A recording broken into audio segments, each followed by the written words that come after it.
the landmark case of Bharat Aluminium Co. vs. Kaiser.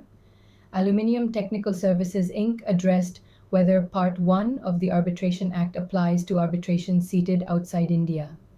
The ruling clarified that Part 1 does not apply, limiting Indian court intervention unless explicitly stated, thus shaping the jurisdictional boundaries in international arbitration cases. In Bharat Aluminium Commerce v. Kaiser Aluminium Technical Services Inc., the Supreme Court ruled that Part 1 of the Arbitration Act does not apply to arbitrations seated outside India.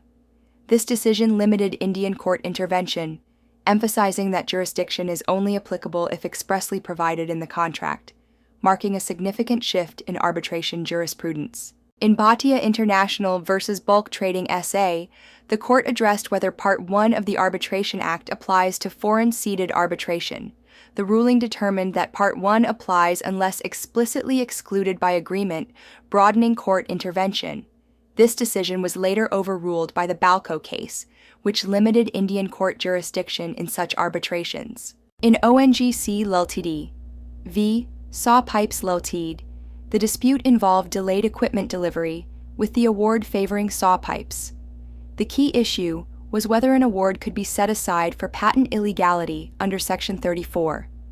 The ruling affirmed this, expanding public policy to include patent illegality and legal errors, thus broadening the grounds for challenging arbitral awards. In Venture Global Engineering v. Satyam Computer Services Ltd., the Supreme Court addressed whether Part 1 of the Arbitration and Conciliation Act applies to foreign-seated arbitrations.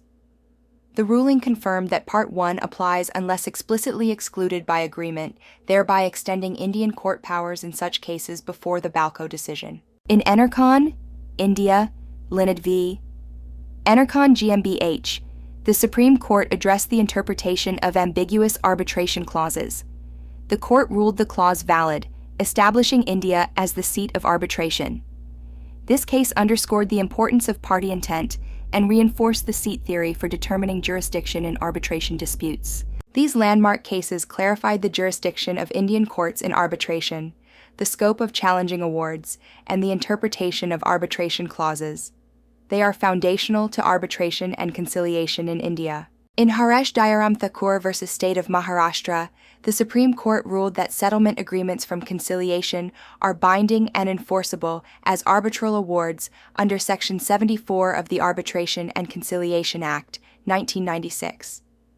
This decision clarified the legal standing of conciliation settlements, reinforcing their enforceability in arbitration proceedings.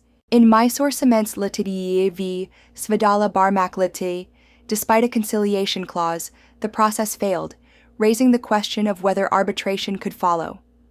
The ruling confirmed that arbitration is permissible if conciliation is unsuccessful, reinforcing that failed conciliation does not preclude arbitration under the agreement. In Salem Advocate Bar Association v. Union of India, the Supreme Court addressed the challenge to Civil Procedure Code amendments introducing Section 89, which mandates court-referred alternative dispute resolution, including conciliation.